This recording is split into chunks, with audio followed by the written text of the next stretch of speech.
Hello and welcome to another episode of Not a Life Sentence. My guest today is an accomplished person financially and professionally. His name is mentioned alongside some great ones like Joe Foster, the founder of Reebok. You may say too many people are successful. True, but my guest is 19 years old. Christian Caponi, thank you so much for being here. How are you? Thank you. You're doing amazing yourself. I'm well, thank you. Christian, if you were to introduce yourself, how would you do it? Honestly, if I was to introduce myself, I would say that I'm very hungry. And so I would say, obviously, being so young, a lot of people can say, let's be complacent and sort of sit back on the future, just have a laugh every now and then. For myself, I see it as hunger, and I really turn that vision into something I work towards every day. So if I was to describe myself, it would definitely be very hungry.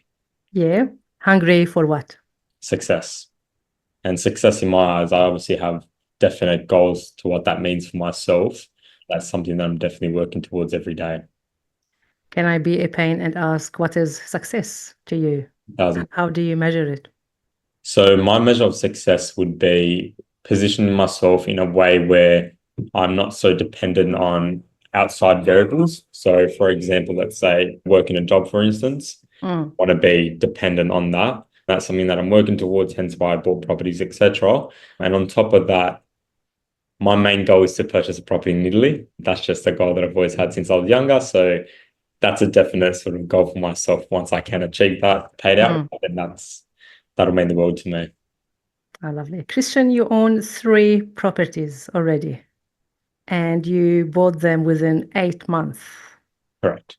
How did you buy the first one? Because on social media, you say that you have bought them using your own money. Correct. So in regards to the first property, just to give you some numbers, that was very cheap.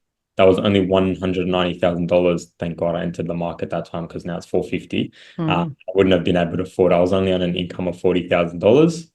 I saved up as much as I could because I finished school when I was 17. So I had Mm. a year and a bit to save up during that period. I literally saved as much as I could. Obviously, I live with my parents, so that does help the situation, obviously. And on top of that, I utilized a loan structure called a guarantor loan. And that basically allowed me to get into a deal with no deposit. Although I did have room for a deposit, I saw it being logically, I can get one property right now and be tapped out, and I've got to wait for the equity to go up. And that's going to take time. I've got to wait for my income to go up, and it's probably going to make me a bit stuck. Or I can get one property with a guarantor loan now and then go get a second property right after because I'd have enough and I can just pull out a little bit of equity. And I knew that the property was going to go up a certain amount of value. So I could take the equity out and then obviously take my parents off that loan. And what was your first job that allowed you to be earning $40,000 a year? I was a real estate associate, one of the most fun experiences of my life because I left school thinking being a real estate agent, you're going to obviously learn about investments. That's a complete opposite. So that's when I got a bit of a shock and I realized this isn't the industry for me. So I had to make a move on from that point forward. So it looks like the real estate sector was always on your mind. Correct. Yeah. From a young age. Would you say you have sacrificed a bit of fun for you to be able to save up some money for a deposit? Oh, yeah, definitely. I'll be sincerely honest with you. I left school and not that I cut off most of my friends, but the friends that weren't on that main vision, which was basically everyone except for one or two people, I Mm. had to sort of steer away from because I'm a big believer you are a part of your surroundings. So if I was surrounding myself with people that would go out party, that's not going to help me achieve my goals. So I just said to myself, common sense, you need to put your head down. And I definitely have sacrificed a lot and I still am. I'd say, and a lot of people say to me, Christian, you're a 40-year-old trapped in a 19-year-old body, which is true, like honestly, but it will pay off one day. So yeah. So you don't feel that it is something like it is a burden or something that is heavy on you? No. And the reason being, because I've had people ask me, Christian, why don't you go out and have fun? But I sat down and I genuinely asked myself, because I like to understand what people ask. And I said, what is my definition of fun? And Mm. I realized my definition of fun is ambition, achieving goals, seeing the reward. That gives me so much excitement.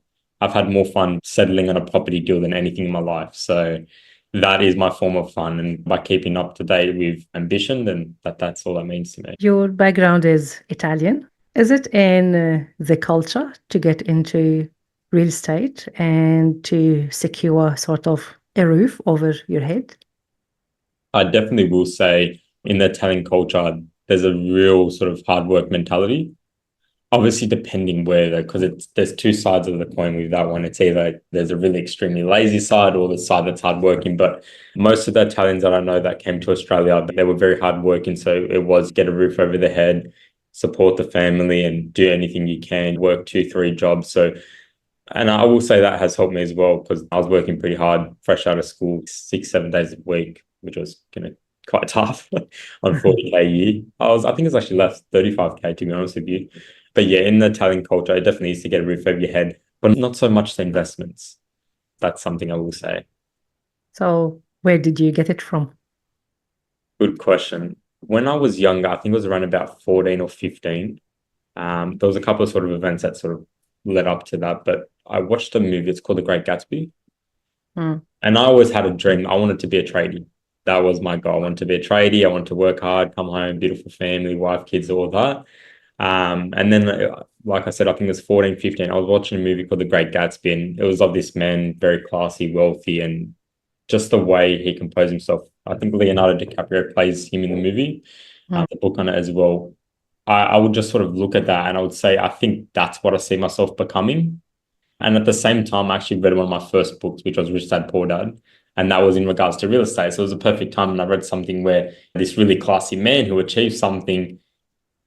And I put two and two together. And I said, real estate, like I was doing real estate as well. So, that's what I need to do. It's definitely real estate. And ever since then, I just focused my mind on that. And then that's when I started to get involved with reading, attending webinars, seminars. I attended events that were full of rooms of people above the age of 40, and people would say, "What Mm. are you doing? You're 16." I said, I'll be 19 in 2 weeks. So yeah, that's what I would say changed my sort of life. And it looks like this was fun for you. 1,000%, and still is because I've still got a lot of time ahead of me, definitely. True. How did your family, I mean, obviously they did support you by going a guarantor for you, but did they think that it was a bit too early for you to sacrifice a bit of going out and clubbing? Yeah, so what I will say is when I was in school, I definitely did have fun because I knew leaving school what it was going to be like. So that's when I really put my head down. So after that period, I sat down with my parents and I said, look, I've got a different sort of life plan at the moment. Obviously, I want to go into work, want to work hard. I had my sort of fun at a young age, and that's not something I really want to do or see myself doing. Now, in terms of the support, my mum supports me in anything I do, to be honest with you. Obviously, she would have a little piece of advice, Christian, be careful, make sure you're doing everything right. But she saw my hunger every day. Like I definitely wouldn't do homework. I'd be looking at real estate and everything like that. And she sort of trusted me. And then Mm. she'd say, Christian, I trust you. You sound like you know what you're doing. So I'm just going to leave you to it. If you make a mistake, so be it. You got to learn. My dad was a bit more on the, be safe, sort of, what are you doing? Like, even with a guarantor, be careful. But I knew, like, for example, I knew walking into the deal that I'd be able to take him off in 2 months like that. So Mm. that's why it was easy for me to say, look, I do want to do that because obviously they would be a bit sort of skeptical. So I'd definitely say my parents are supportive, although a bit traditional.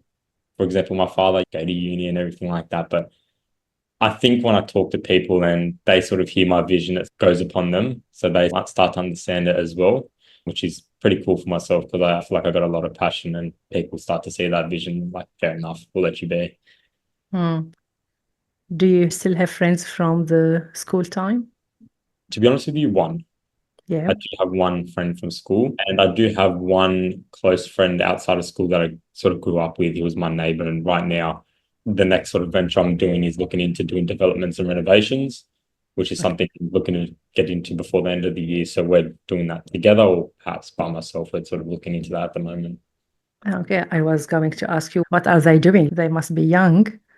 Correct. Yeah. So one of my very close friends, he's studying law at the moment, which is definitely great for him. Obviously, I told him you got to put your head down, just keep grinding that one because it's a long industry. Whereas one of my friends is sort of on the same path as myself. He's a bit older, 2 to 3 years older, but he has hunger. And that's why I said we can get involved together and sort of go from there. Hmm. All right. So you got into the market, then you bought two more properties.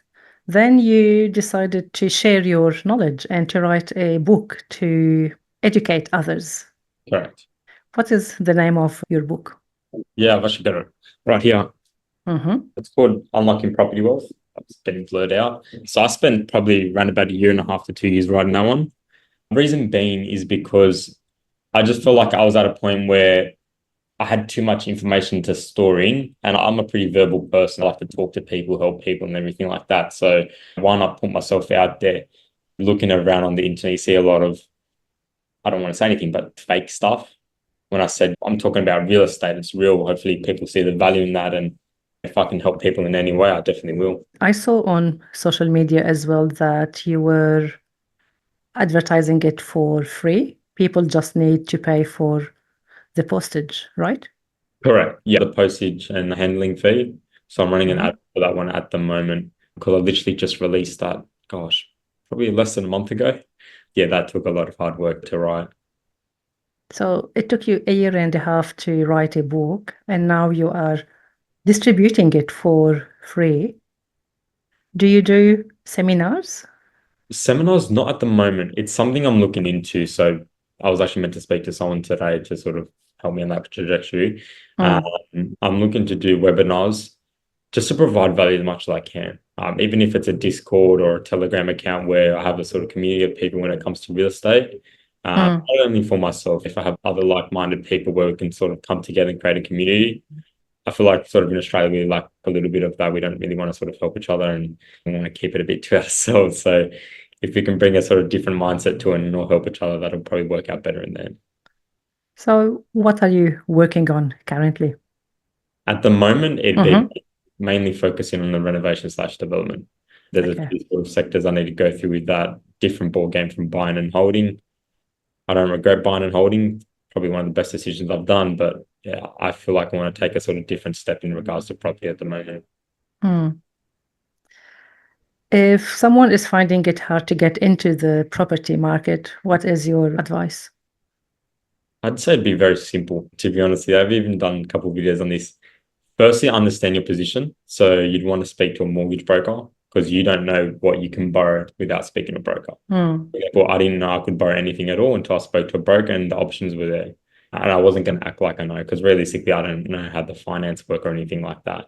So speak to a broker, understand your position. 9 times out of 10, you can probably borrow more, have a better position by speaking to him. So that's option number one. Option mm, number two, saving up as much as possible and looking at government grants. So obviously with the first home buyers scheme, 5% down, that's very beneficial. mm, Even guarantor loans as well, they're great to get into the market. And on top of that, just sort of understanding, I definitely say don't walk into real estate or anything like that without knowledge. Definitely educate yourself, even if it's very basic, understanding cash flow. So it'd be speaking to a broker, educating yourself and understanding government grants, but the broker would speak to you about the government grants as well. right. We know in Australia, more so in Sydney, where you live, the property prices have skyrocketed.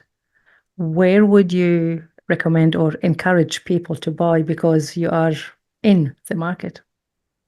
What I would say for that one, if I answered you a year ago, it would have been completely different.